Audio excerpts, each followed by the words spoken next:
Can you hear me? I don't think it's turned on. Can you hear me now? Great.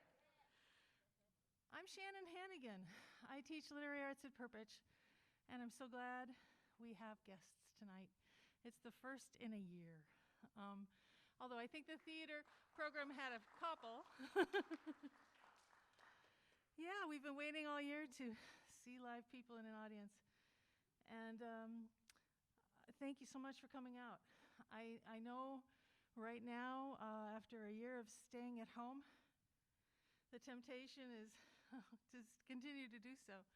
But we've got a lot of really beautiful work to share with you. And so I'm so glad you came out anyway. And that's really pretty much all I had to say.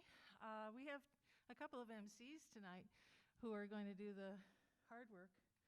So I'll have them come on up and speak to you. The Savannah and Cap will be they're the two seniors who will graduate very soon from Perpich, and they're going to run the show tonight. Thanks so much for coming.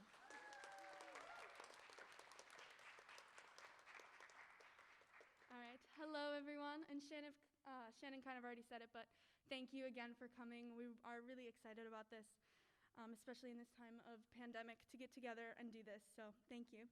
A couple things that we'd like to ask is that you keep your masks on.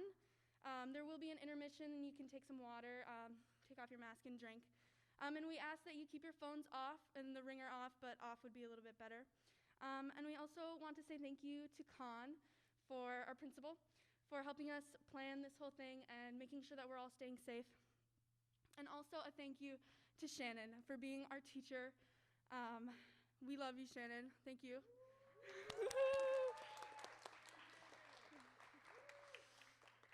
And so the reading order is on the blue program that was out there. So you can see that there. Yeah, Kep, take it away. All right. So we do want to provide a little trigger warning before we start the show. There is going to be some more mature content, maybe a little more so in the second half, but just we want you to be aware of how you're feeling, how you're doing, and just make sure that you're taking care of yourself while listening to us. This event will also be streaming live on Facebook, so if you're thinking about getting out your phone to record, you're good. You can just watch it later.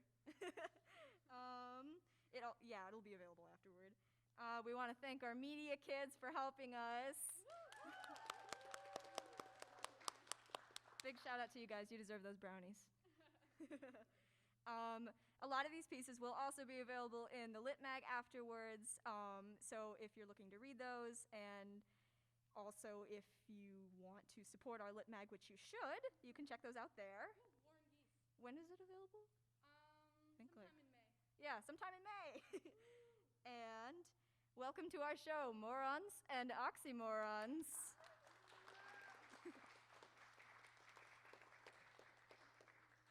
First up, we have Claire Casey.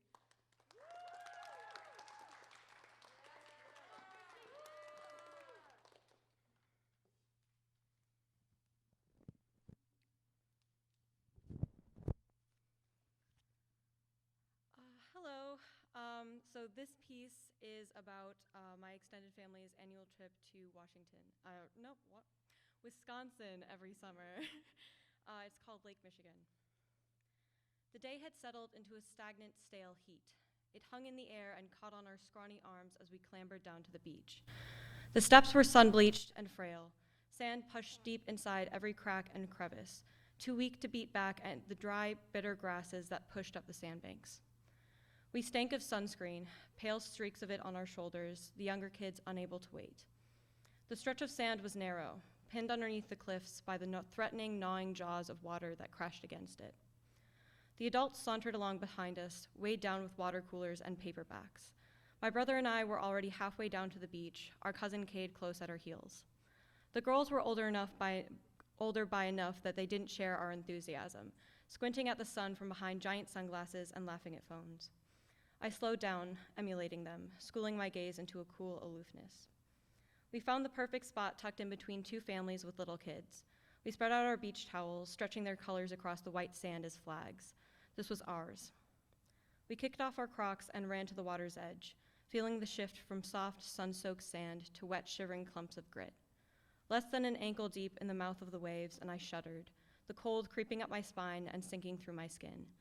I forced my way deeper, watching my fingers turn a pale, bruisey purple. I craned my neck back the way I'd come to see my brother standing unsure at the water's edge.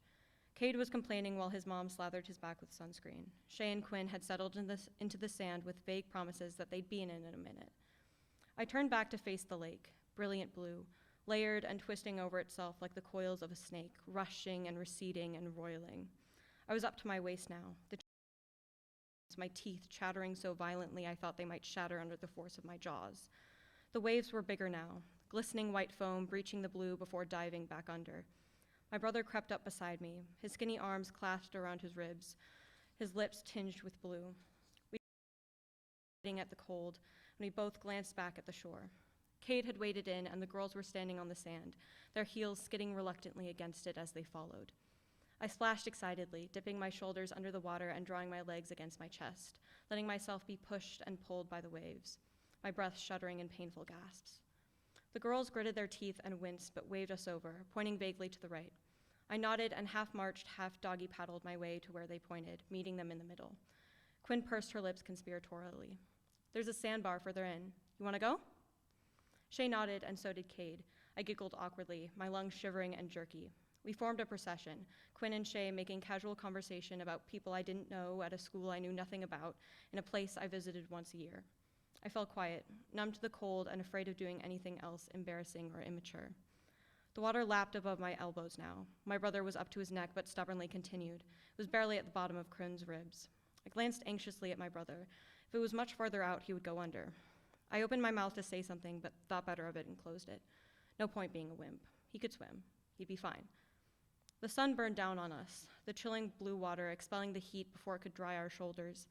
My feet felt like heavy bars of iron, anchoring me down to the silty bottom. My heart pounded in my chest at the thought of something scraping against my leg, a sea urchin right where I planted my foot, a shark biting my leg off at the knee and dragging me out to sea.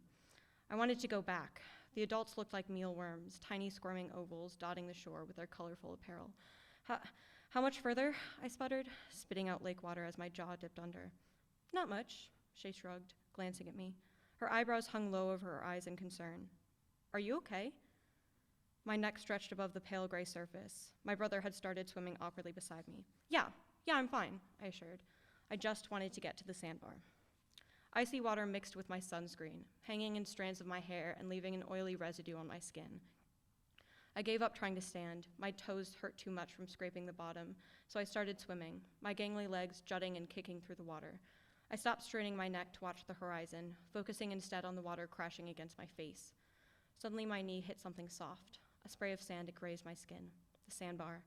I uncurled my legs, my feet hitting the sandbar and pushing me out of the water. It now barely hit the bottom of my ribs, exposing my shivering shoulders to the sunlight. Pale droplets wavered before racing down my arms and jumping back into the lake. The waves pushed at us, ramming against our legs. Shay and Quinn stood at the front, Cade beside them. My brother was still swimming, hovering a few feet above the sand. Quinn turned to look at us, motioning us forward. I smiled, trudging through the water to stand in a line next to them. She stuck out her hands and we all joined together. She squinted at the horizon, eyeing a wave not much more than a ripple above the water. You ready? We all nodded vigorously. I had no clue what I was ready for, but the excitement thrummed in my stomach, making my cold limbs jerk and shake. We squatted in the water, waiting for the wave. It gathered around itself as it came closer, pulling satiny blue drapes over its shoulders and tugging the lake into a point. It broke into a froth just an arm's length ahead of us when Quinn yelled, "Now!" She jumped through the water, pulling me and the rest with her. We screamed as a wave wrapped its wings around us and flew with us backwards, like ribbons tied to an arrow. Petered out only a few feet back, but we whooped and laughed as if we had felt the roller coaster drop beneath us. We half paddled, half waded our way back to the sandbar. Again? Again.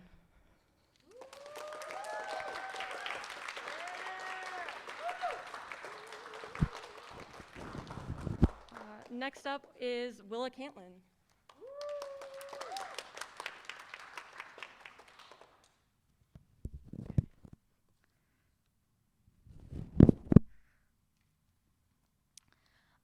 My first piece I wrote is called Sweet Wine, and it was inspired by a really yummy apple that I ate.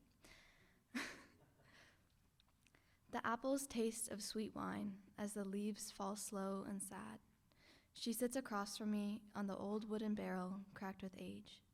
Her laugh is bright, cheeks flashing pink, eyes flashing light, but her focus rests far away, and I am not close enough to be a comfort. Scents streaming through the window, panes of dirty glass, smoky and covered with the smell of life, of a girl living inside, sprawled on the bed, face down on the floor, dancing in the mirror and slamming the door. How do I reach her softly, place books in well-worn shelves, but dreams are high and lofty, of kingdoms, dragons, and elves.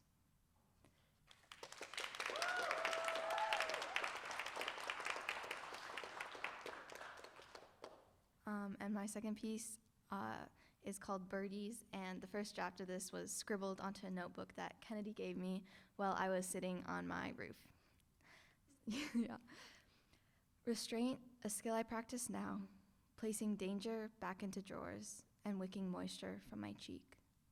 Restraint, such a thing I knew nothing of, lashing cold words into night air. And what did I expect? Nothing but cold words in return. Then the dog brings back the birdie. Loneliness, my disappointed friend, curling close by tight-wound strings, sitting angry in my chest.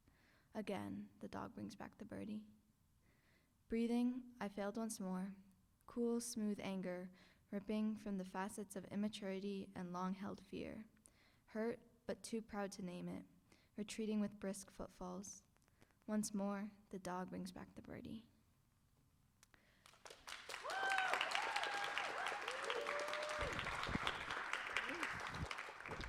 And next up, we have Rosella Stewart.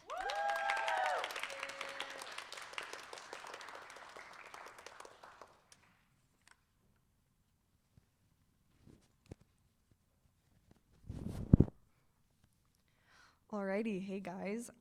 This piece was written in response to the Faces in Windows prompt Shannon assigned a couple months ago. It's titled simply Faces in Windows. I sat on the bench for 4 hours before I realized he wasn't coming. With the single marigold in my hand, now smushed and limp, I stood and gathered my bag. One brown leather purse filled with nothing but quarters and an old grocery list. One book, The Death of Arthur, water-stained and dog-eared, a weathered, haggard thing. As I walked out of the depot, I let the marigold fall from my fingertips. It rode the shallow wind onto the earth, onto the cool marbled floors, surrounded by scuff marks and garbled footprints. I didn't watch as it sat there all alone, an alien in this monochromatic world. I didn't want that lonely yellow memory. I kept my back straight and my limbs stiff, and I turned out of that building. The walk home was an experience I knew well. I recognized the rot of the old oak trees in the air, a hot, musty scent that sharpened during those late autumn months. Pensy Avenue was a black strip littered with hazy headlights, soft halos bouncing around in the night. I stuck close to the curb, my heels sinking into loose grass as I picked my way back to the house. My fingers swelled against the chill of the night, blood pumping downwards to the tips, easing my knuckles to stretch, my fists to open. Fingers puckered, crackled and dry now from the wind. I should have worn gloves, but alas, the excitement of the day had tricked me into a sense of security. After my shower that morning, I'd been so adamant about trimming a marigold to bring with me. What were gloves? They were not something necessary to me at that time. They were not his favorite flower. He left me a voicemail last night. I lay face down on my bed and replayed it 7 times over, spirit soaring at the cracks in his voice, the honey that was his lack of articulation. I hadn't heard his voice in so many years. It was the first sip of unsalted air after months at sea. Take care until then. See you soon. His words echoed in my head as I pulled myself over the concrete step leading to the house. He would lie to me 1,000 times, and I would believe every word. Where was he now? In the basement of some older man, playing pool and sipping a weak whiskey concoction. Was he at work, folding towels for vacationers, saving up for some lavish move across the country? He was a liar. I was a mess. Deborah was long gone, faded into that beautiful dreamscape sleep could never deliver to me. Her ankles rolled out the tops of her socks, her feet dangling off the edge of the couch. She fell asleep watching pre-recorded episodes of Jeopardy almost every night. I wasn't the type to drape a blanket over her corpse-like body and kiss her on the head. Those types of stepchildren existed only on the silver screen. I watched her breathing for several moments before clambering upstairs, leaving the TV on, blinking vacuum infomercials onto her in an array of phantom hues. I wouldn't go next time, I decided. Life is too lonely to spend so much time feeling lonesome.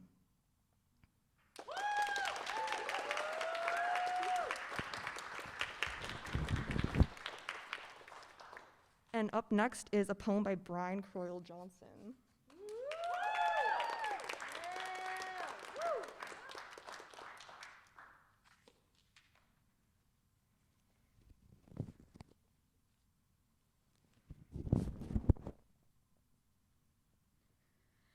Okay, this piece is titled Hierophant, and it is focused on a tarot card of the major arcana, the Hierophant, that's what it's named for, a representative and indicator of tradition and convention, a source of guidance for better or worse. In this moment, in the 1,000 preceding and proceeding moments, and these many millions of moments, you're an open nerve frying, a pan-seared bleeding heart, a person made of ragged edges between you and it. You and it. You and you. It and it. Exhaustion imminent. T-5 in this moment. I have a fog. Noun. Mental state of delirium or disassociation in which the subject is aware of the state but cannot fully escape it. Moments stack like tarot cards. Draw the Hierophant. Draw again. Draw the Hierophant. Draw again. You beg of someone you feel above. As above, so below. You beg the grief of God. Let me be well. Let the hand that feeds be unbitten, and the love I need unbidden. The Hierophant is you. Is it? Is men and kings and the God you beg to escape that card in the desperate moments, many millions, that you draw again.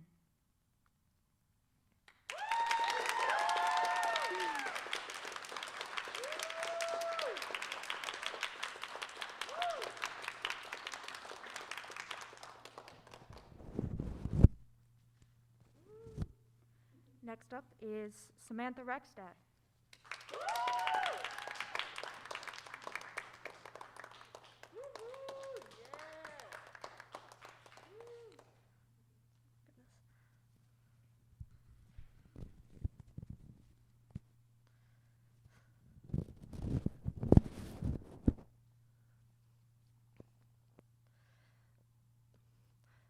Oh, sorry.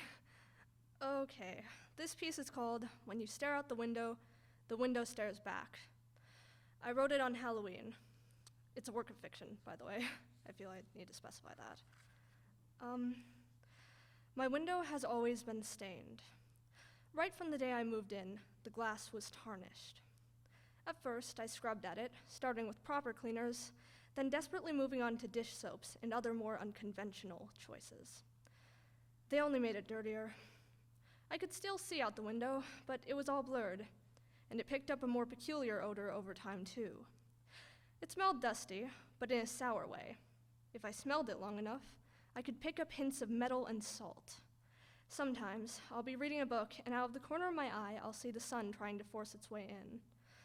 When I get up and put the nail of my pointer finger against the grimy glass, I begin to relentlessly scratch at one of the tiny lumps of brown nothing. My finger squeaks against the glass as it finally breaks away a chunk of whatever was stuck there. However, as soon as I have removed the original menace, the blood from my torn fingernail has already begun to make its home on the glass. There's nothing to do at that point.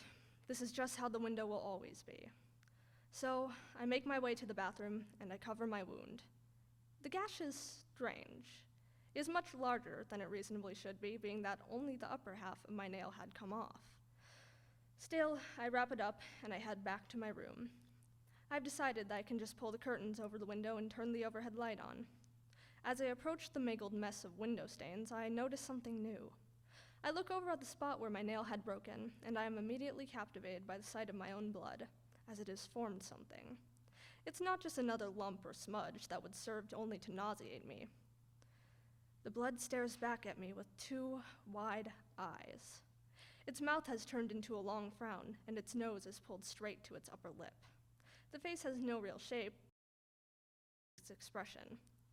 I push my other pointer finger into one of the corners of its mouth, and I attempt to push it upwards. To my surprise, it is already dried. I look at it again, not touching it or even thinking much about anything. I don't want to remove it, but it makes me feel something. It is a different emotion than the kind I had felt towards its grimy colleagues. It isn't necessarily positive, but it isn't quite sickening either. Still, I push the curtains back together, flick my light on, and continue reading my book. My right index finger's bandage will occasionally get stuck on a page, reminding me of the impossible to clean pains once more. I couldn't sleep that night, although I tried desperately to. I kept my eyes shut, but nothing came to me. In the morning, my eyes snapped open, and I told myself that was an adequate form of rest. As always, after getting out of my stiff bed, I go to the kitchen, and I make myself a bowl of flavorless cereal. It sogs into my thin skim milk almost immediately. I eat it anyway, because if I don't, I'll be unable to focus on anything. I reluctantly lift my partially rusted spoon into my mouth. The milk drips off of the spongy flakes as I try to steal them away. It goes on like this until the bowl is emptied. I set the dish at the bottom of the sink, as I always do. I tell myself I'll wash them one of these days, but I can never bring myself to do it. I walk back to my room, a pale sun drifting through all the dusty but unstained windows that lined my path. The halls smell like yellowing pages and flowers on the brink of decay. They haven't begun to pick up that rotten smell yet, but there's no vibrancy to them. I open my door, the splintery wood greeting the side of my hands as my fingers fiddle with the ill-fitting knob. I push the door open with as much strength as I can muster, and it bellows out a loud popping sound. I don't shut it behind me. I don't want to have to try to open it again. Breakfast has already made my body tired, yet my mind is restless. So I pick up another book. I didn't finish the one I was reading yesterday, but I truthfully wasn't all that interested in it to begin with. I open the frail book, its spine coming undone with every gentle touch. I try to read it, but in my peripherals I can see the sun once again trying to enter my room. This time, it's trying to move the drapes on its own.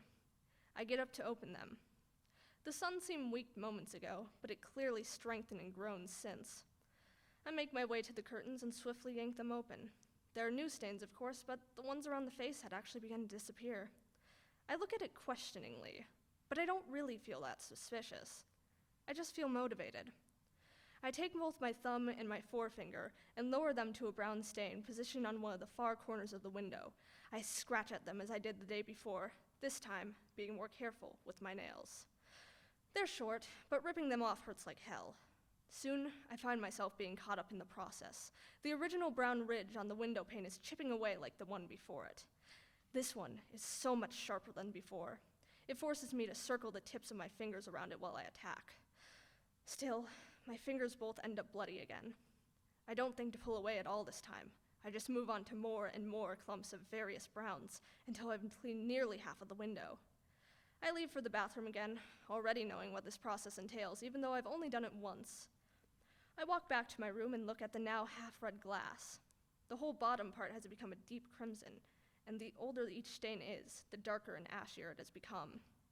The faces seem to form in ways that correlate to their ages, and the original even seems to have taken on some more unique features of its own. It grew ears, and its cheeks started to sag with its age. That night, I could really sleep. It felt like things were finally changing, even if it wasn't for the better. I woke up day after day to look out that window, and day after day I added to it. I even began to pick at the bloody expressions when all the original grime was gone. Each day, I watched that window glow a bright red. Each night, I let the soft moon shine through wherever it could manage. Eventually, my fingers had turned into such mauled stubs that I had to stop. The faces looked at me with disappointment, but they knew I would come back, right? I couldn't completely leave them. They were my children. I created them with my flesh and my blood, and they cleaned my world. Still, I wanted to fully heal before I returned. To minimize my temptation, I kept the window shut for the month I was away in the hospital. Despite my hesitance, I knew deep down that these were wounds I could not properly dress and heal on my own. It was agony waiting, and I was constantly restless. Even while my fingers healed, the rest of me was buckling under the pressure from the unseen stares I knew were waiting for me in my room.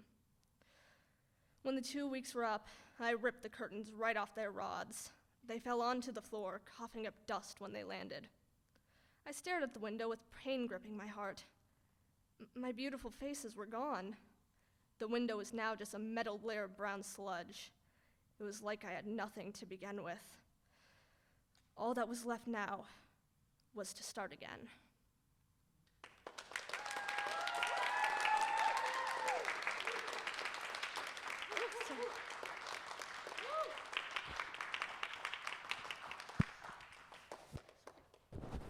All right, let's get a round of applause for Rosella Stewart.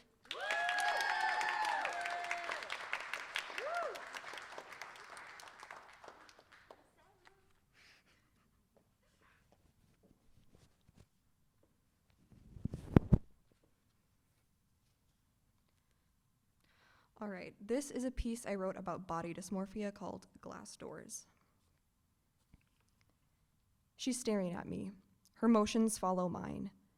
She is cruel and unloving, stern, unsmiling. She mocks me now. I try to adjust my pinafore, dab some rouge onto my drubbed cheeks, but she only laughs and shrinks away, out of frame, out of sight, but never out of mind. She wants me dead, wants to watch me bleed out in a riverbed while I watch the stars blink from above, sharp stones at my wrists, digging parallel to my forearm to slice the stars and stripes into my fading form. She's almost proud when I refuse, but then again, I know she's mostly saddened by my lack of effort. She's disappointed. If I can make nothing of myself in this world, I should make myself into the dirt. Turn my body into a canvas, dig it open and paint it red, kick it until it's yellow and blue, leave it out in the rain until I'm sick as a bruise. She loves the colors of a decaying body, loves the stages of an open wound. First blood, bright and cherry red, and then the ache in your head begins, the flow blackens. You are the river you drown yourself in, choking, hot and sticky, a sweet cherry metal. She holds the rocks out to me now, offers to damage the skin herself. She knows I'm too afraid. She wants to help me escape, disappear, only not to Scotland or France, to a different realm, one where everything is tinged gray and in reverse. It's a chaotic feeling coming to know her. Soon she is my only love, my only hate. I despise what she asks of me. I step in front of the glass doorway again to greet her on the other side. Her eyes are so sad, her clothes are rumpled, her smile is tired. I know she hasn't eaten for days, hasn't allowed herself any semblance of rest. She raises her left hand to meet my right, and we stand there, falling apart together for a short while. I want to be rid of her. I wish she would wander off a cliff, or at least learn to be happy.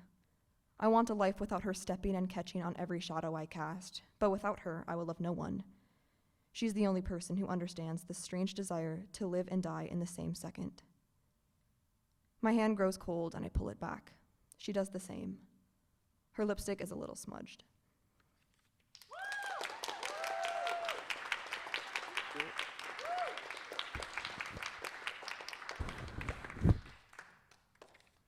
Up next is a piece by Claire Casey.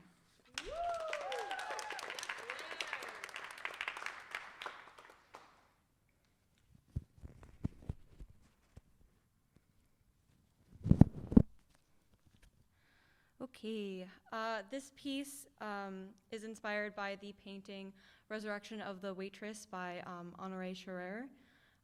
It is called Annie. Dana is on the suicide squad.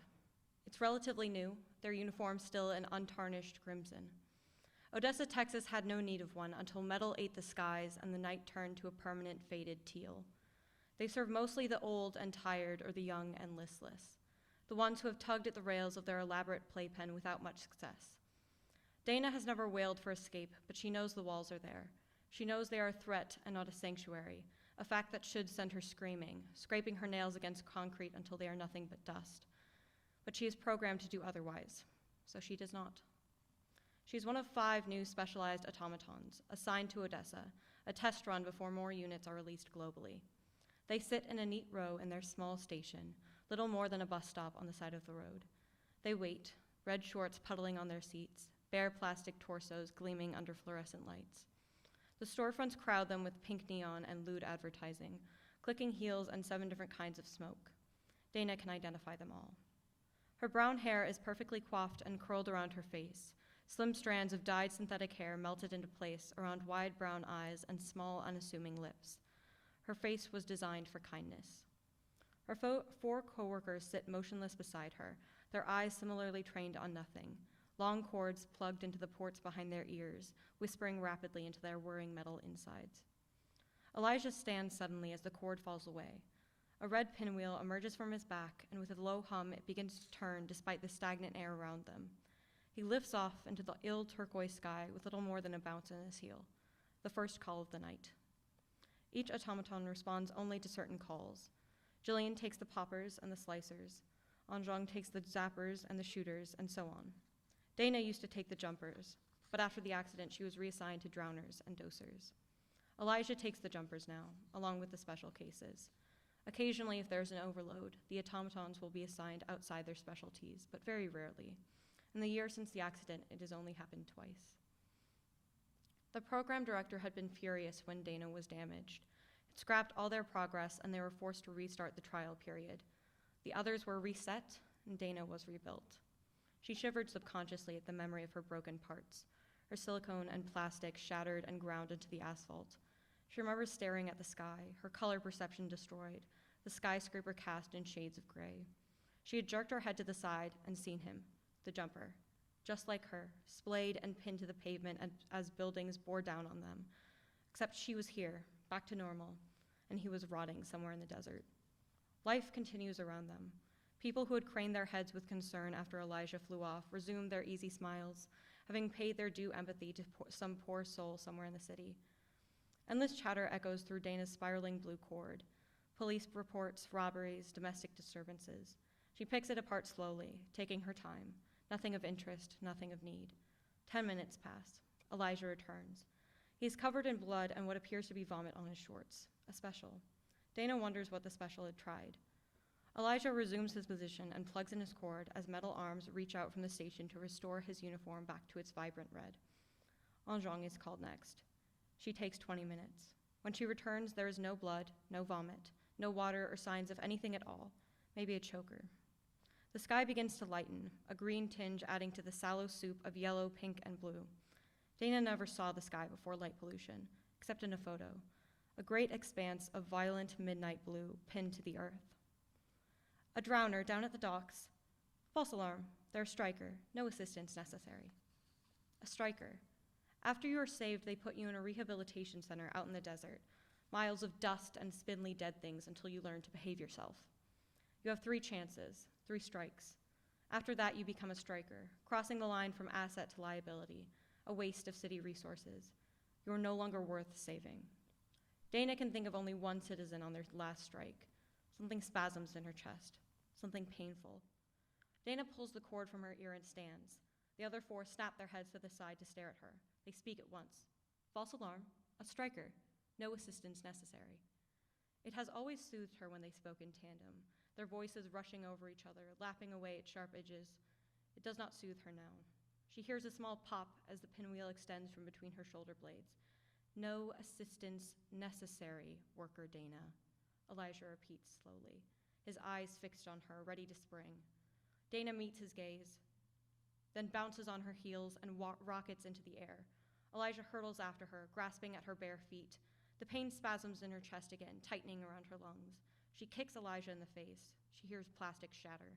When Dana looks down, she sees a crater between his eyes, the delicate gears bent inward, like teeth turned against his own body. He falls without pain. She turns her gaze back to the horizon. Odessa is a maze of skyscrapers. They stick out into the air like misshapen metal molars, glistening in black and bleeding gums. A giant artificial lake was carved out of the desert on the west side of the city. The sailboats of the rich bob in rows like broken piano keys along the docks. A sickly yellow beacon teeters on the edge of the farthest dock. It is illegal to be on the docks before dawn. It is illegal to be on that dock at all. It was deemed unsafe as it stood over a sudden drop into the deepest part of the lake. There she is. Her red hair billows out from her pale forehead, a buffeted sail pulling her weak ankles towards the edge. Annie. The spasms are back. Maybe they're trying to shut her down from afar, sabotaging the electric battery that sits in the center of her ribcage. Dana dives for the dock. Annie's eyes rise, catching the bright color of Dana's uniform. They are a weak, watery green, bulging out on either side of her slim, straight nose. Her face was not designed for kindness. It was weathered down. She holds Dana's gaze as she steps off and falls, curling her limbs into her chest like a child, her eyelids shuddering closed. She drops like a stone, the splash barely heard. Dana stretches her hand into the water and grabs a handful of hair. She pulls up, yanking Annie's head above the water. She has gone pale, already committed to death, but her eyes flicker open. The watery green is strained with gold in the dawn. "I thought you weren't supposed to save me anymore," she coughs, her limbs trembling. "I'm not," Dana says, the gravity of her actions falling around her shoulders. They would decommission her. She'd be back on the pavement, her joints missing, split into 1,000 living parts, all screaming in pain. And yet Annie was worth it. Even as a sickly sky filled with belching planes and her oil leaks into the sea, Annie is worth everything. The last thing she sees is Annie's face in shades of gray. She feels that painful thing roil in her chest again.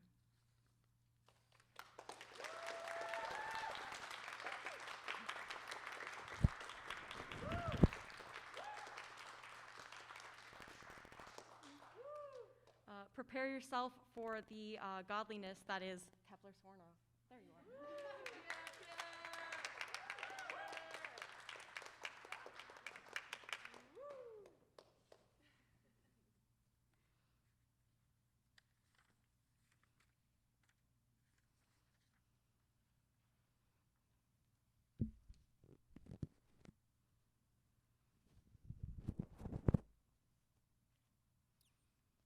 What better catharsis in life than to write bad things about a place you don't like?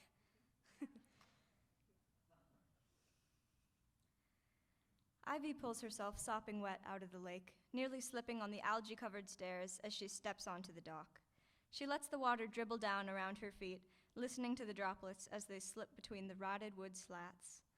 After this little ritual, she excuses herself from the group of chatting adults to go to the bathroom and dashes back down the dock, taking care not to kick over the plastic buckets filled with fish she and the other kids had caught earlier in the shallows. The green net they had used to catch them floats lazily by the shore. Ivy's feet sink into the spongy ground, and frogs hop out of the way as she bounds towards the boathouse. Twigs and leaves stick to her soles as she edges around the side and into the woods. She's pulling down the bottom of her swimsuit when she sees it, creeping through the trees to her right. The boathouse is to her left. The dark shape moving among the trees turns its head slowly in her direction. Ivy's breath catches in her throat. She tears her eyes away from it, hitching the swimsuit back up her legs even though it's sticky. Even the spider nesting in the window frame to her left seems to be shrinking back into the gauzy funnel of its web. The creature in the woods isn't moving. It's still staring straight at her. Ivy feels her legs begin to move, ready to get her out of there at a moment's notice. The body is horse-like, its face white, with no discernible features at such a distance. She walks as if on autopilot, in shock, around the side of the boathouse. Where the adults once sat at the end of the dock with their beers, there are only empty chairs and a dark splatter where she had emerged from the water. She edges back down the walkway, peering into each bucket. The fish are all belly up at the tops of the buckets, their silver scales glinting in the late afternoon sun. The day is hot and still, quiet save for the gentle lap of waves against the wooden slats and metal beams. The water looks much darker than it had while she'd been swimming earlier. She gazes out into the center of the lake, wondering if the adults had gone swimming, but it seems deserted. No one's lying down sunbathing either. Ivy isn't sure where to go. The dock is away from the woods, but it feels vulnerable. To get back up to the cabin, she'll need to go back past the trees where she'd seen that thing. She jumps as a breeze suddenly picks up, sending water through the gaps below her. She stops and listens for any footsteps in the woods. After a strained few seconds, she begins to make her way back up the stone steps.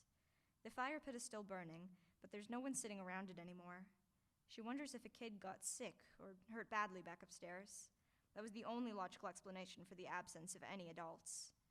Her pace quickens as she ascends the stairs, avoiding the railing, as it's always been full of splinters and beetles. She's soaking wet and leaves puddles in the potholes as she goes. Panting, Ivy reaches the top. There's no one outside, though the grill emanates pale smoke.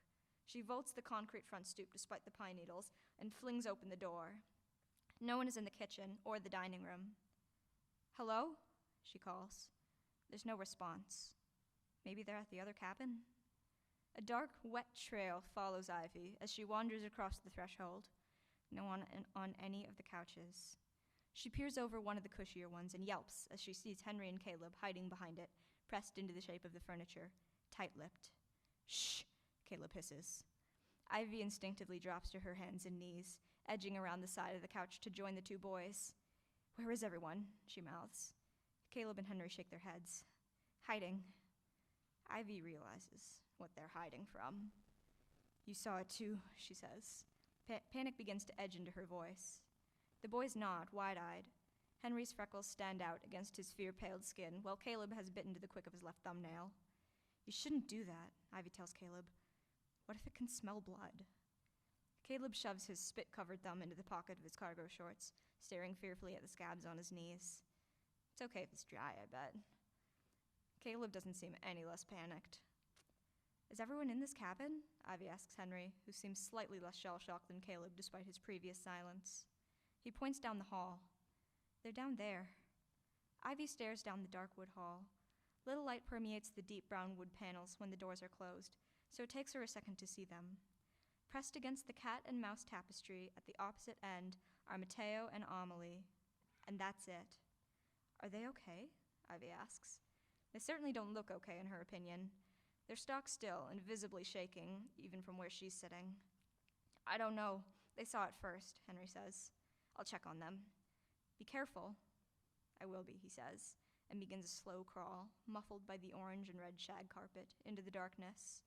He's nearly halfway down the hall when he cries out in pain before clapping his hand over his mouth. Amelie lets out a strangled sob. "What happened?" Caleb squeaks. "There was a staple on the carpet," Henry replies, sounding close to tears. There's a crunch of gravel outside the window, and Ivy turns around, pulling Caleb instinctively behind her. The creature shoves its flat face into the window screen, its mouth fixed into a leer. Up close, the face looks made of bone, with blank yellowed eyes and no nostrils. The body, thick, black-purple, somewhere between a horse and a bear, albeit tailless. Its mouth widens into a yawning cavern of small teeth and slimy purple tongue and gums.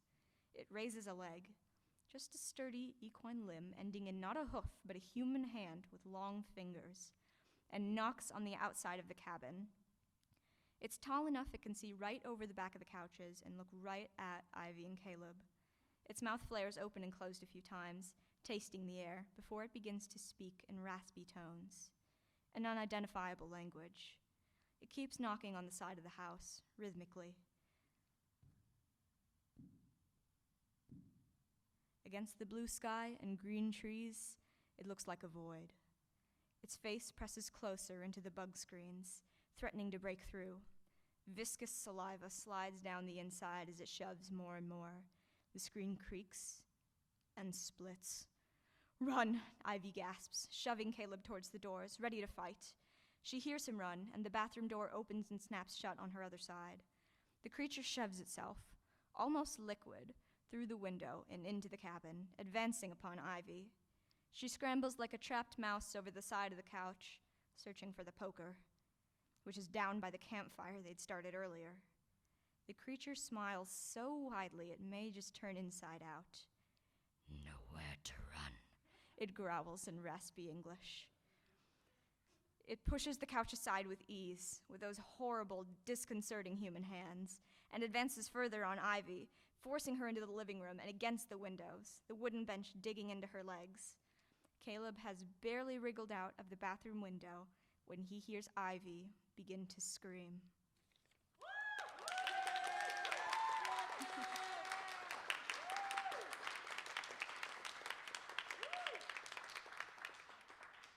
And now for a 10-minute intermission. There will be water bottles in the Boston Gallery right outside, and then we will be back.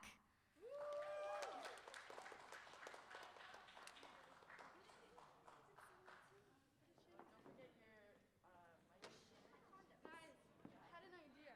You could hang your mask off of it. Oh, that's really smart.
So yeah, just remember a little bit of a mature material here too. And our first reader is Liv Newman.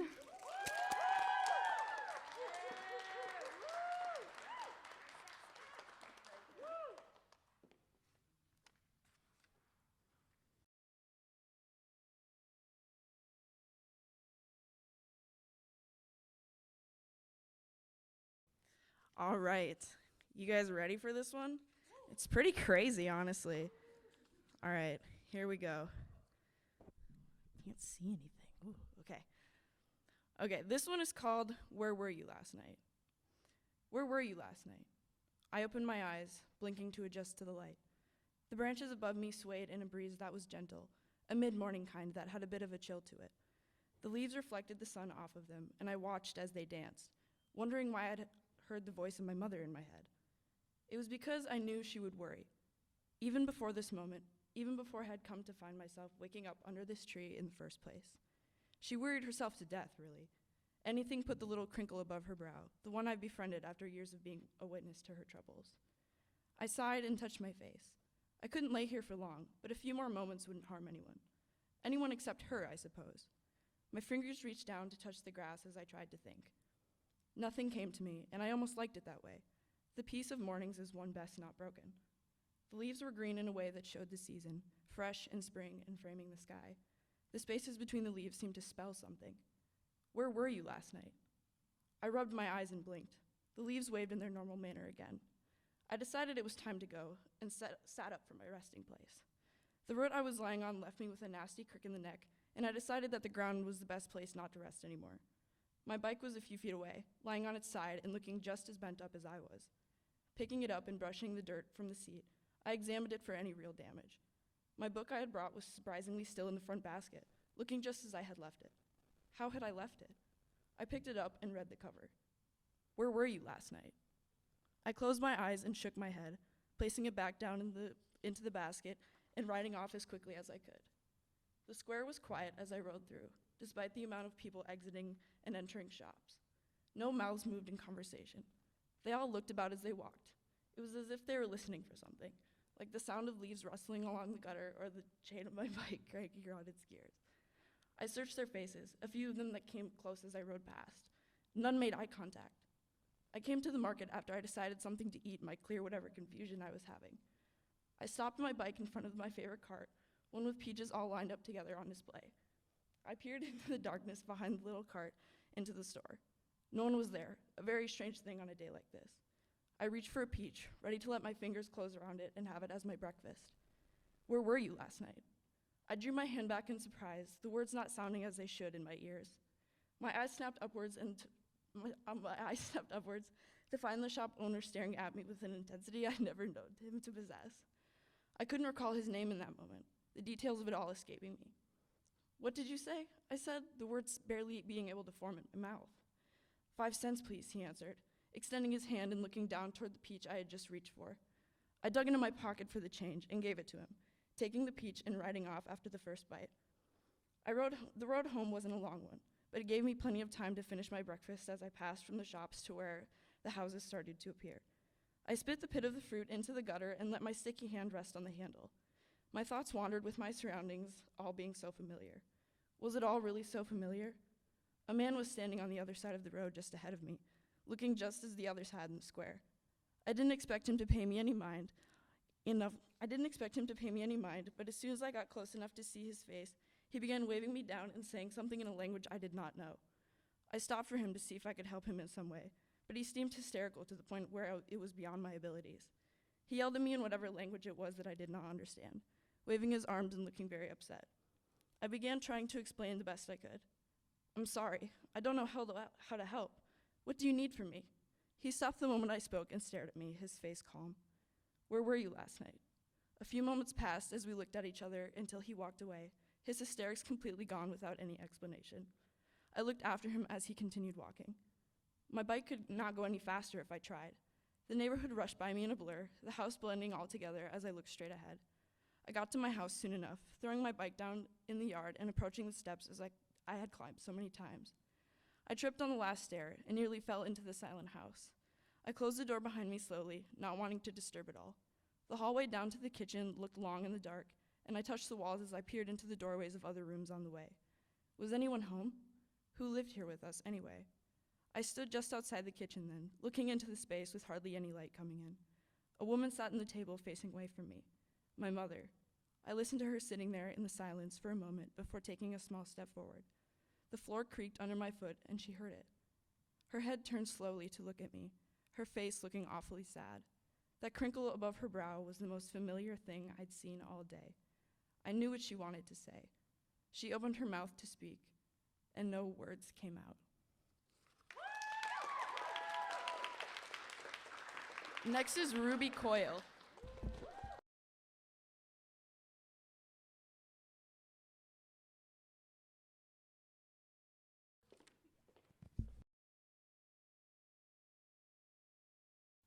Okay, this is a poem I wrote, and it's about like separating like voices in your head from your actual subconscious, and it's called Sweatpants. It was silly to think you were safe. Put it under your tongue and swallow. Things will get worse if they want to get better. The shadows want to follow. Get out of my cranium. They eat the body next. He's left your teeth, your eyes, and your bones. He's taken all the rest. Some days you're stony still. Your tears get stuck in your head. You'll make them come instead. What are they telling you? The voices in your mind, the subconscious that wants you dead. Are they painting your landscape red? What happens when the euphoria comes? It will fill your world with the sky, but the scars will always stain, and the sky will always drain. The numbness will always remain. Today your skin splits open. You were afraid you couldn't feel. Just give it some time to heal.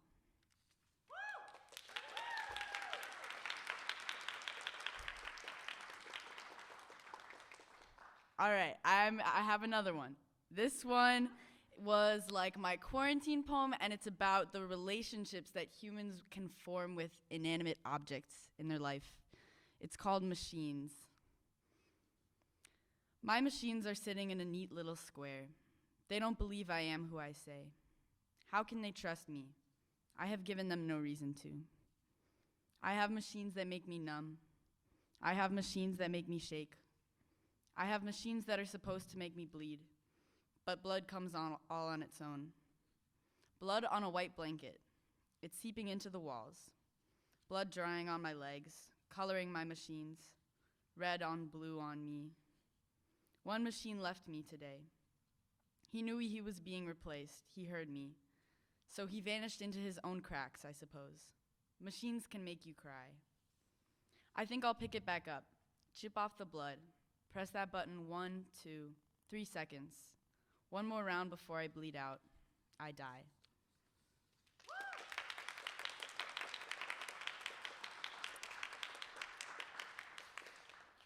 And I'm still here. I have one more. This one has no introduction. It's called My Life Story. I want a little baby, a chunky monkey little peanut butter baby, a squashy screaming little baby with big loopy curls and extra long toes, a tiny big ol' soup baby with drooling cheeks and a runny nose and lengthy lashes and 20 chins, a little baby to protect, one with no worries, a little angel in space.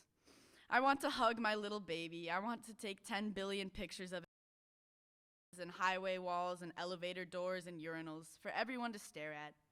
I want to spend all my money on things it will point at and then immediately abandon for something newer and shinier.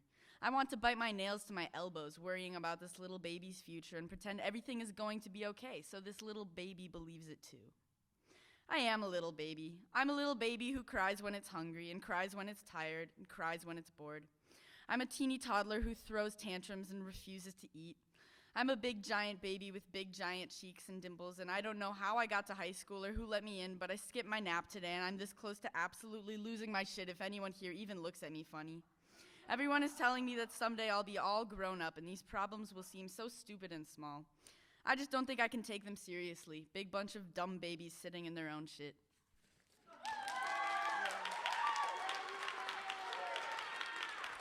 Our next reader, who I can't wait to introduce to you all, is Willa Kim.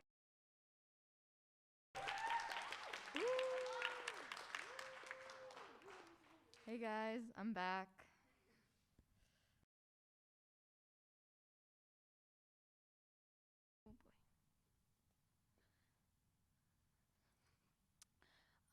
This piece is a reflection on how through writing we can hurt people that we love. There was a different piece with blue women and liquid limbs, but I wrote this instead. I named it Soundless. I don't want my family to be in pain. I wrote a piece, Numb and Soundless, a week ago. I was going to read it here, and it would cause them pain. I found myself trapped again. Why is it always my head on the chopping block? I asked my dad. We sat outside the school, the car in park. I felt numb, but the sounds came. We both poured out, and my eyes were not as dry as they were on that night a week ago. As we write, we bear ourselves 2 ways. Bear your soul, bear your burden, for we cannot bear it away. We take our characters and our loved ones and place everyone's head on the chopping block. Who do we burn, and who do we push away? My family has been in pain for many years, and I wrote about it. Caused pain through reading mine. My dad and I are both soundless. Today I watched geese shit on the concrete as he cried, as I cried. It is smeared on the window as I write this. I wish I could reach out. I wish I could yell until the child clutching her dog was gone and we were both happy. I wish, my father wishes and my mother wishes, we all wish it were different. As I write, I cast my loved ones onto the chopping block.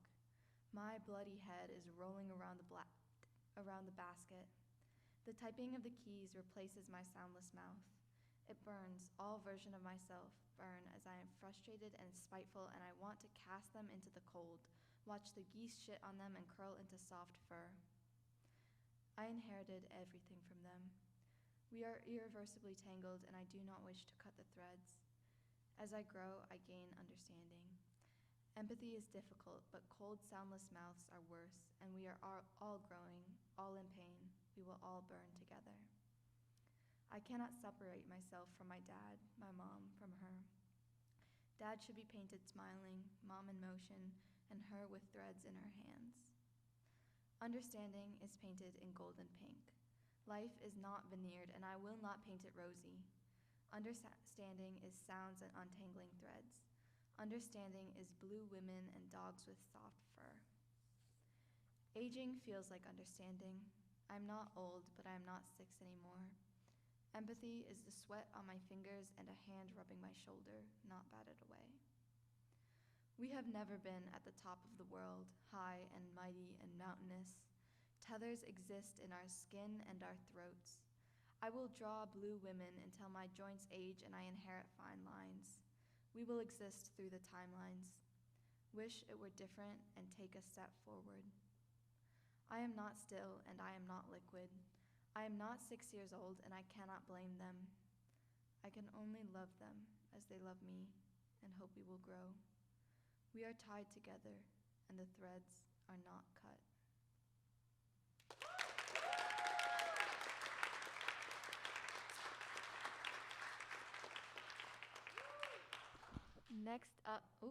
Next up is Samantha Rekstad. Woo!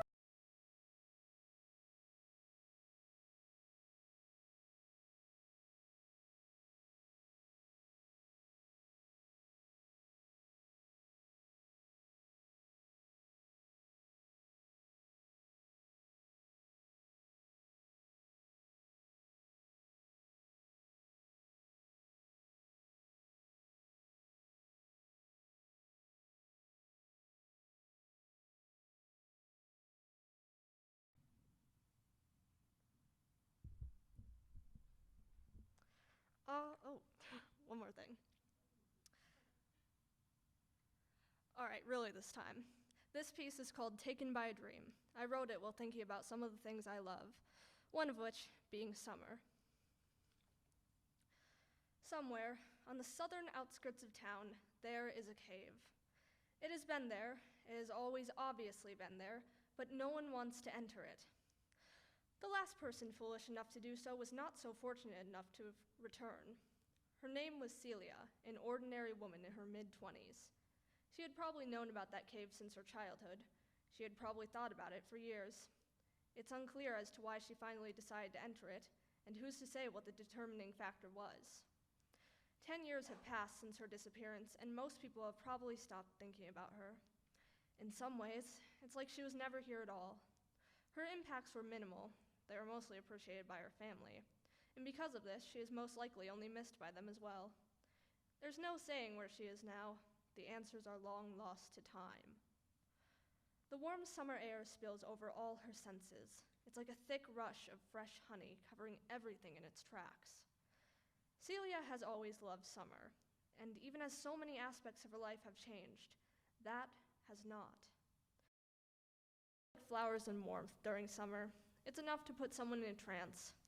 She doesn't like working and she hates staying inside. She feels as though so much of her life has been put to waste. Where would she be now had she followed her dreams?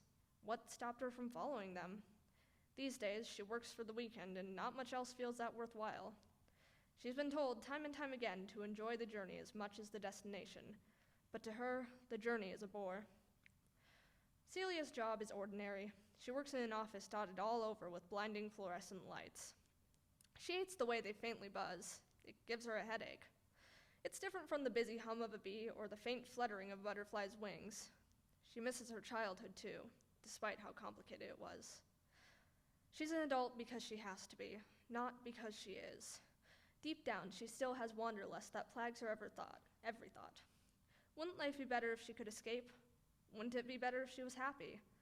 The answer she knows is obviously yes. Things would be better if things could change, but things can't change, and that's simply her reality, and the reality of many others like her. Today is a warm Saturday, the kind of day she lives for. It's enjoyable on some level, but there's still a pit weighing heavy in her guts. It pulls on her insides.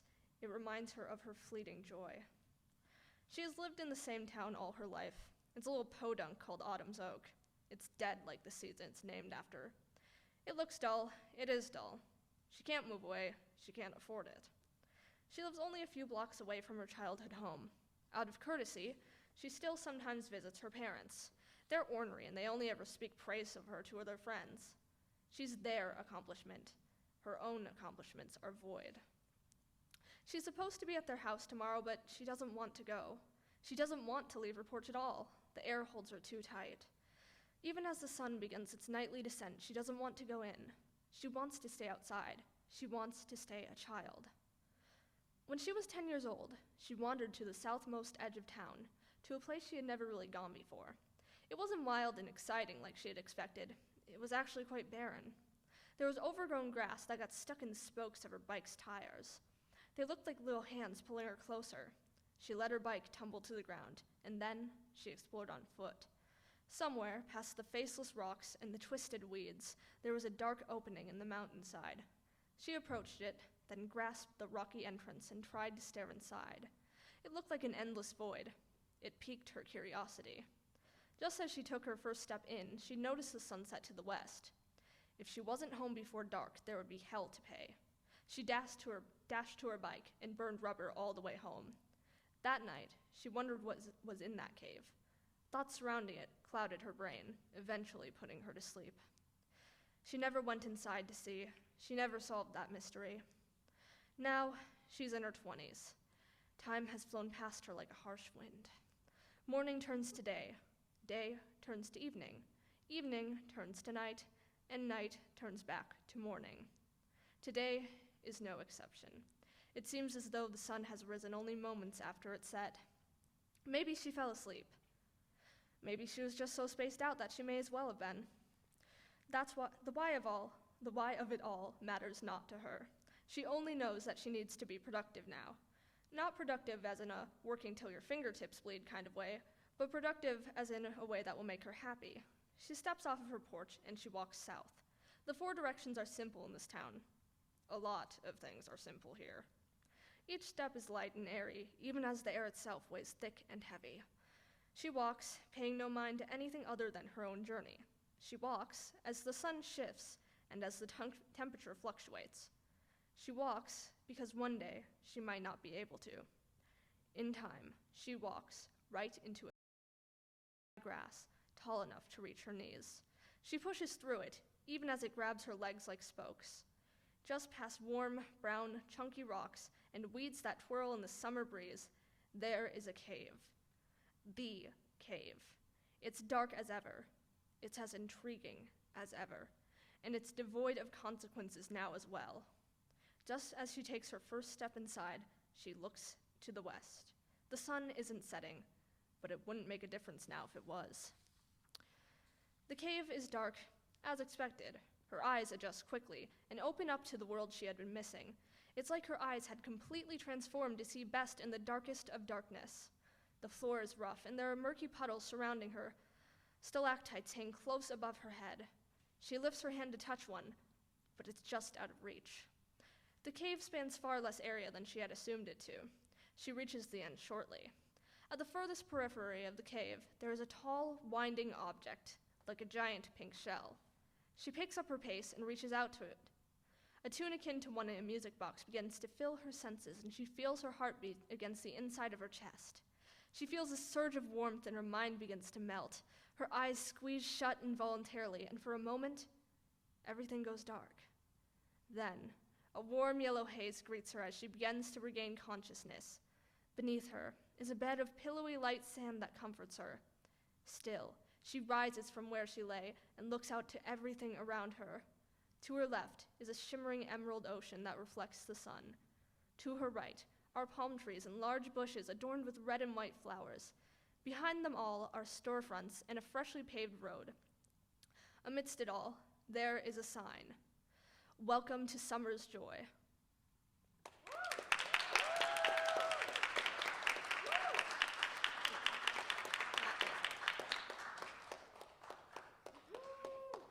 All right, next is Brian Croyle.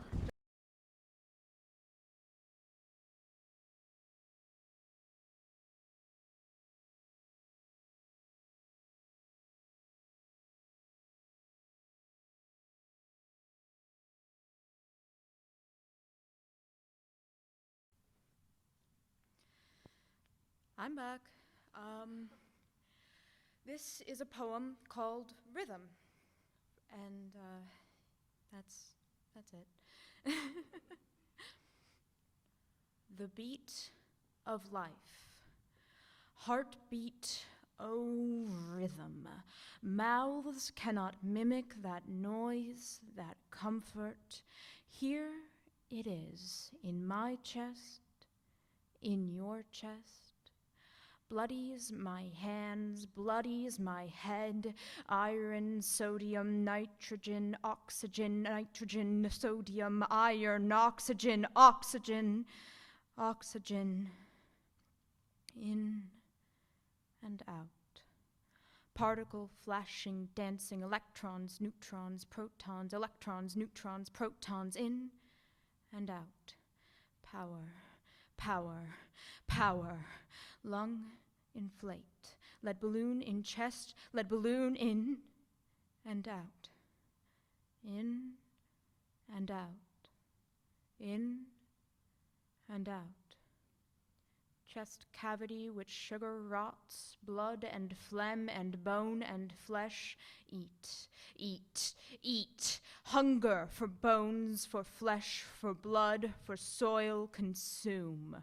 Bloody your hands, your head. Snap, snap, snap. Bathe in blood cells. Iron, sodium, nitrogen, oxygen, oxygen. In and out of sheath, of shell.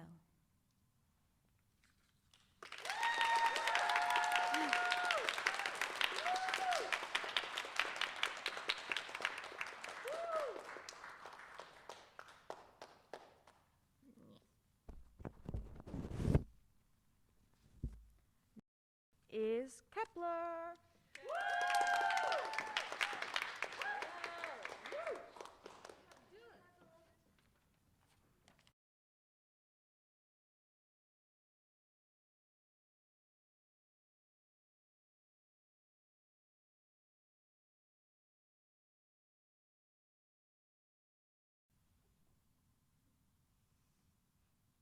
I'm back. This piece I wrote in the throes of dread and anticipation of winter approaching, because who wants seasonal depression? Not me. This piece is called Oil Lantern. Her cheek is pressed against the glass, blank socket pulled open. Do you regret it? She asks me, dirtied hair stuck to her lips. Regret what? She smiles, and her teeth are sharp rocks. I close the blinds, and only her fingers remain, clutching the windowsill, white-knuckled. Her nails are scraped off, and her hands are clammy to the touch as I pry each digit away. She falls into the garden. I look out and check. She lays in a bed of flowers, beautiful again. Going back upstairs takes an hour, clutching hot tea between bloodied palms. When I turn on the light, I see her there. She sits in my bed, tucked in like a doll, skin gray, mouth slightly open. Black oil drips slowly between her parted lips, pooling in her collarbones. She has eyes this time, though limp and fish-like, rounded, lightless, staring. I wave my hand in front of her face, and nothing reflects back at me. She continues to pour out, and it smells like wax, thick, sour, bittersweet. The frill on the neck of her dress is loose, and I tug on it. Her rib cage opens like a flower, her chest cavity scraped away like a pumpkin, and there's a lantern where her heart should be. I pull it out slowly, and it clings to her remaining skin. It's warm, but the light gutters. I place the lantern beneath her chin and let her drip into it, filling the bottom with black liquid. The room appears the same now, but now the view from the windows has changed. The sun rises through the south window, the forest in the backyard now west, and the other two overtaken by ivy that casts twisted shadows across the sloped attic walls. The lantern grows brighter as the dawn outside turns midnight dark, and the bedroom turns fiery and wrong. Still she sits there, covered in sticky ooze, staring at me with her underwater eyes, and suddenly I can't take it anymore. I douse the flame, but the bed is soaked in oil, and she's still lying in the garden. I need to go down to her, down cold, creaking steps and bare feet, pulling her heavy body up from the dirt and heading to the forest on the wrong side of the house with it slung over one shoulder. She laughs and kicks her feet, but usually she's pallid and dead, though she smells like flowers and candle wax. The dark trees arch overhead, guiding our path of rotting leaves and leaping toads. The smell of the forest gets older and wilder the taller the mushrooms grow. She wakes up more often now, gray skin melting to black, gumming itself into my clothes. When I try to set her down, I go too, sinking into the sticks and mud. She is the mud. There are sticks through her soft cheeks, and her eyes are lost in a puddle.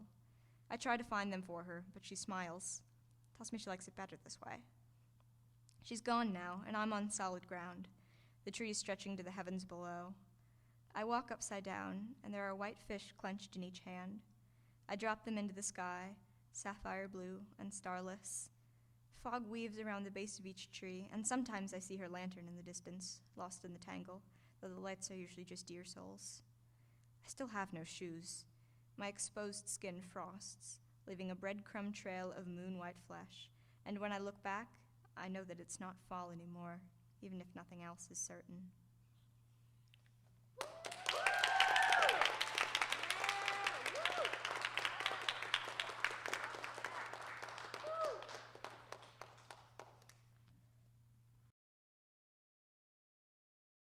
Next up is Claire Casey.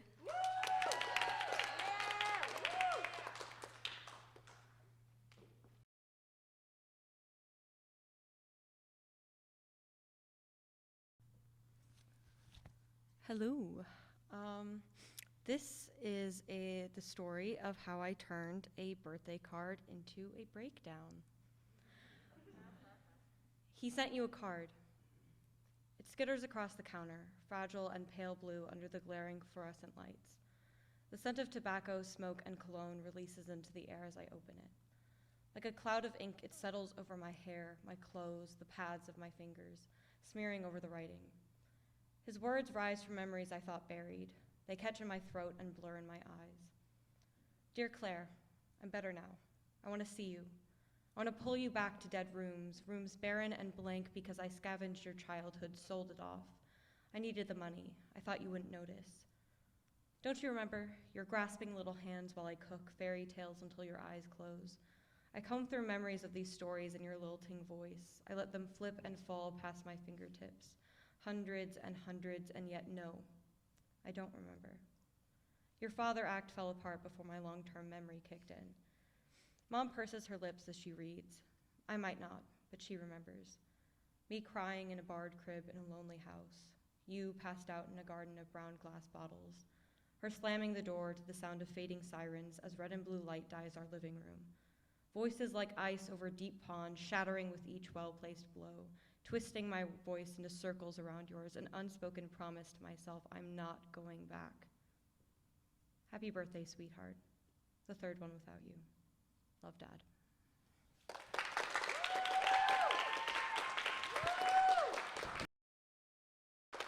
Next up, we have Kennedy Rose Haynes.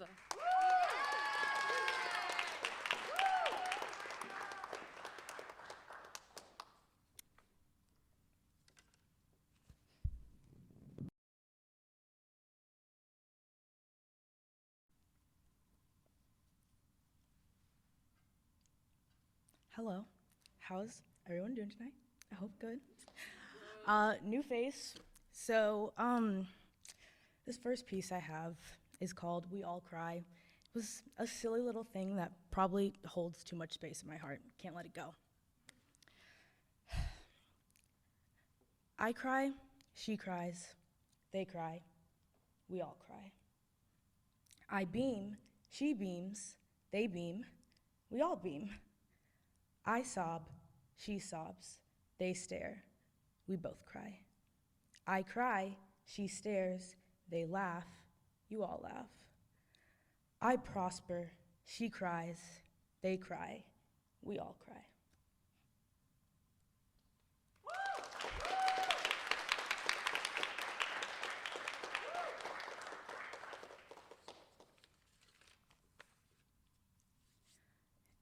I'm here again. And I'd like to request for a moment of silence once I finish this piece instead of an applause. I wrote this piece, I don't even know when. Today, yesterday, it all blends into my mind, I don't know. It's called Untitled to establish its insignificance.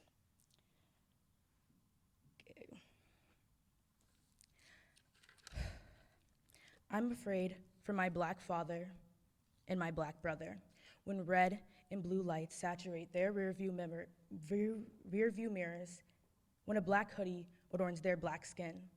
I'm afraid for my mother and my black sister when they pass that house with the blue, white, and black, that house with the MAGA, that house with the red flag and blue X. I'm afraid for myself, my black self. Scratching at my skin as I'm playing the waiting game. Will I be another name on a list, another unarmed, innocent accident? I'm afraid of their fear, for my skin is more incriminating than the gun on his back, the bullets in his pocket, the words from his mouth. No, I'm afraid you don't understand. You say Black Lives Matter, but when will my life matter? I don't want to be a name on your screen, a stain of blood on the street, another life stolen by the hands of police. No, because my life matters, their lives matter. Don't allow their deaths to be in vain, for our peace and their justice. Say their names.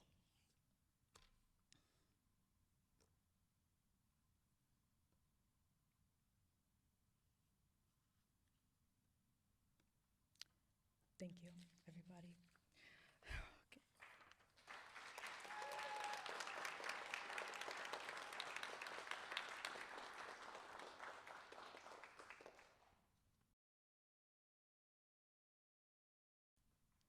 Okay, and next up, we have Savannah.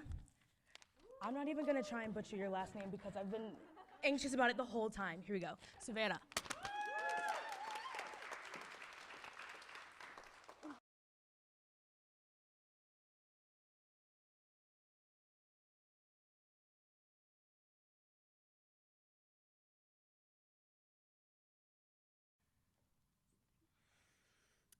Hello. So this is a story that I wrote about self-acceptance, and I'll just leave it at that. The spring air is brisk against my skin. I don't want you anymore. I'm in love with someone else. A breeze whips strands of hair across my face, tickling me faintly.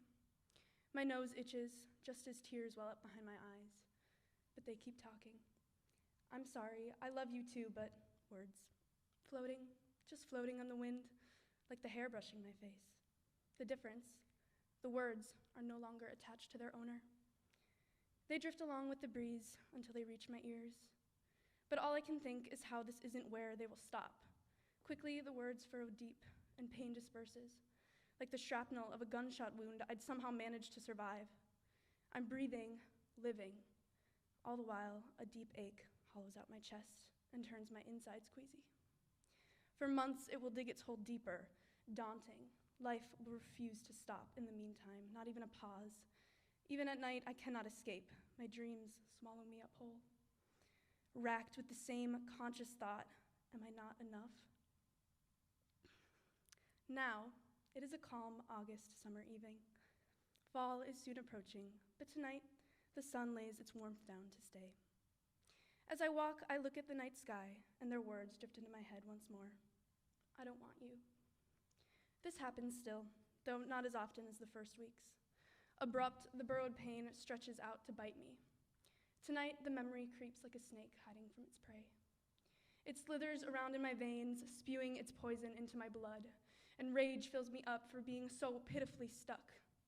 I want the lingering pain to simply drift away, free to inject its venom elsewhere. My body shudders from the ache. It feels too physical for something that exists only in my head. I need a way to mediate it, to soften the rage bubbling up in my bones. The night had already closed in, like blinds over a window, sunshine no longer seeping into the frame. I set out to wander, knowing already in my mind where I want to go, like some unseen force leading me away. The calm water of a lake, smooth and quiet in the night, entices me closer. The darkness twinkles under the glow of 1,000 eyes above, watching. The water gleams under their gaze as it dances closer to my reach, beckoning me into the chilly depths. Already barefooted, the water, swift and smooth, laps over my toes, a delicate caress. A wet, musky odor clings to my throat and my nose, promptly consuming my sense of taste and smell. Yet the air is crisp and clean and sears my lungs with life. I shed my clothes like snakeskin. The wind and the stars and the water urge me all at once. I wade in, each inch of my body further enveloped in it as another second passes by. The coolness seeps through my skin and into my bones, and I welcome it. I revel in the feeling of solidity. I sink my head beneath the darkness, soaking. I emerge shrouded in twilight. Only the glint of space above gives me an assurance of reality. Great and wide and empty, except for the eyes. But they do not watch with judgment. They are a roof hanging over me, offering protection from complete obscurity.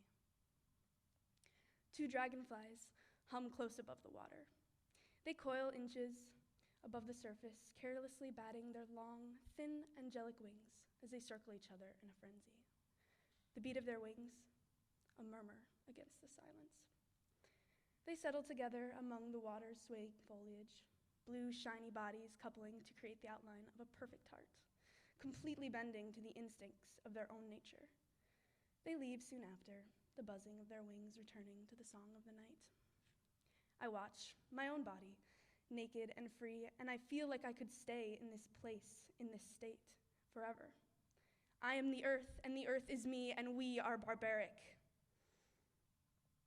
I succumb to the will of the planet, the water, the ground, and everything else that exists outside of my eyesight. The earth doesn't need another thing but herself. She breathes and lives for the sole purpose of her own life. And only when people interfere, she suffers. I wonder if I could be like the earth,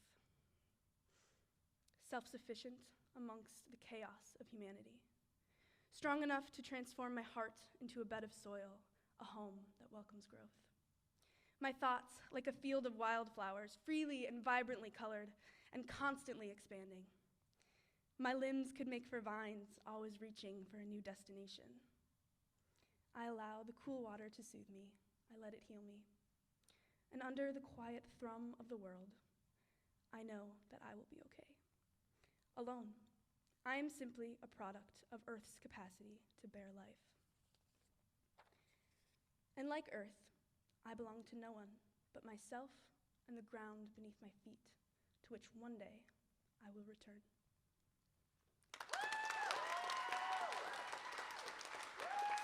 Thank you.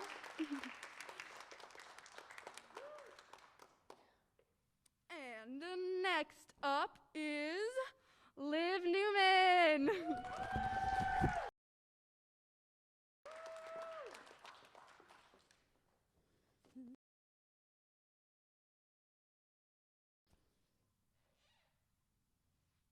Okay, are we ready?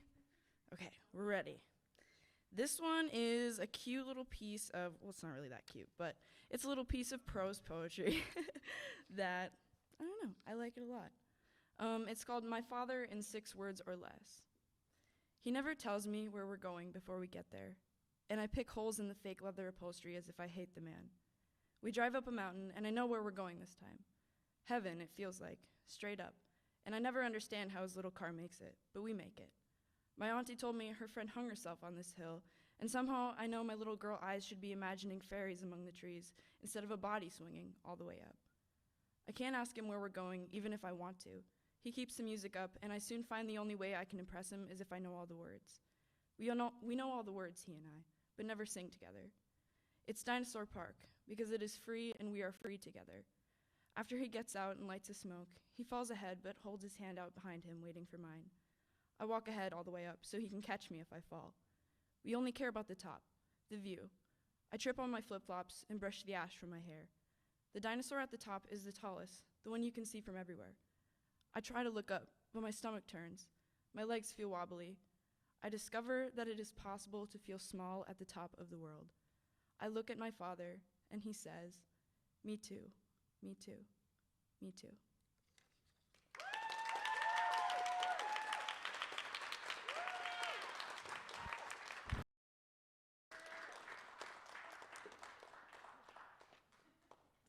Next is Rosella Stewart.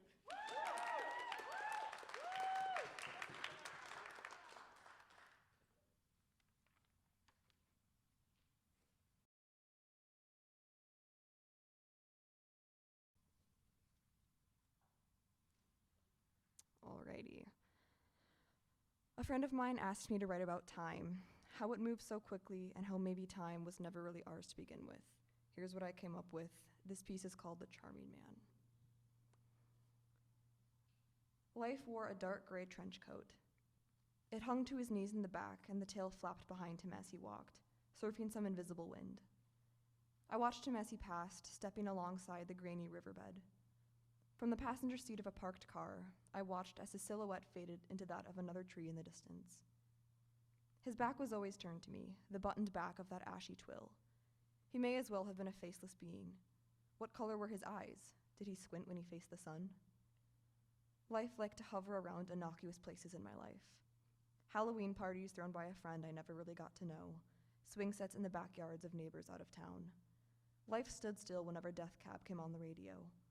Sleepy ice cream parlors at the mall chained him down and kept him calm.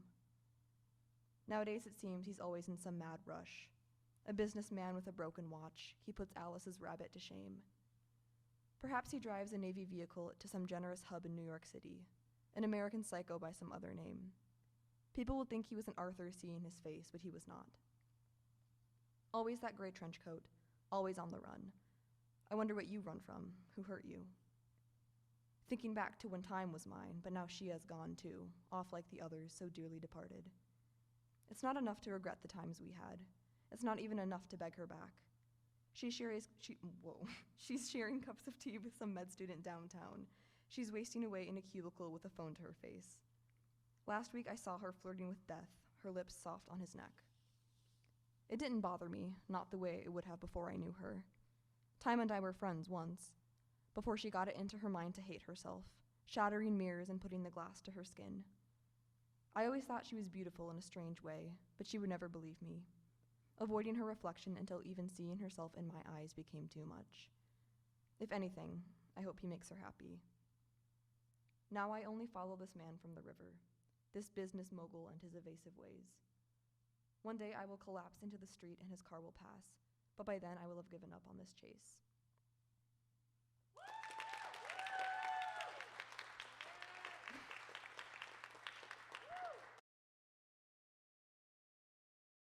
Okay, and our final piece of the night is read by the lovely Savannah Ferreira.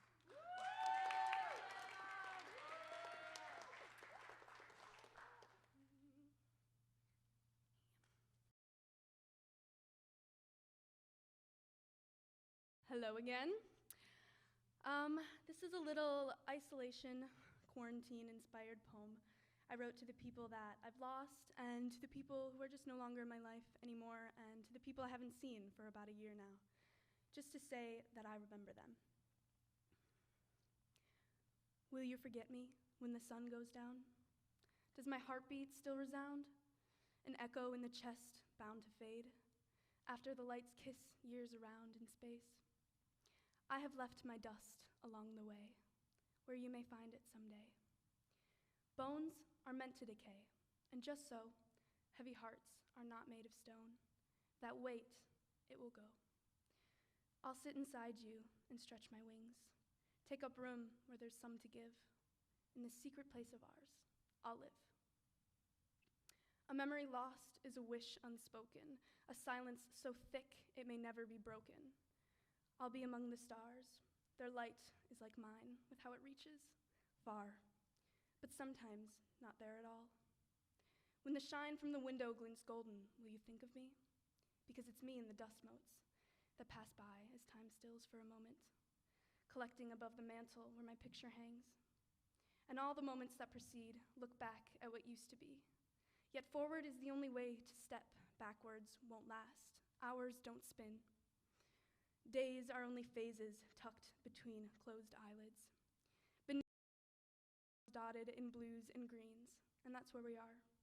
Those lost memories floating somewhere distant, but never gone, just a reach, a moment unexpected, a power near divine, with fingertips made of remembrance. The mind will unfold to see with eyes, thought to be lost under time. Thank you.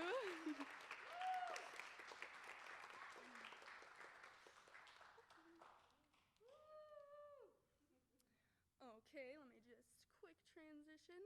Thank you guys so much for coming to Morons and Oxymorons, Perpich Literary Arts reading of 2021. And there's something special actually about this day, not just the reading, but the fact that the reading is on Kep's birthday.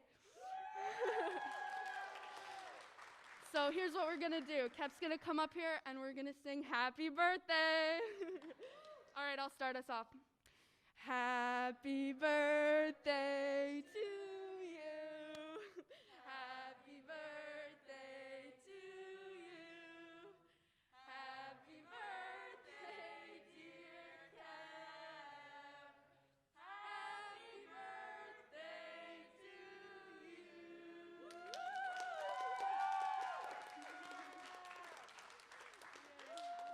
Thank you so much, everyone. Thank you.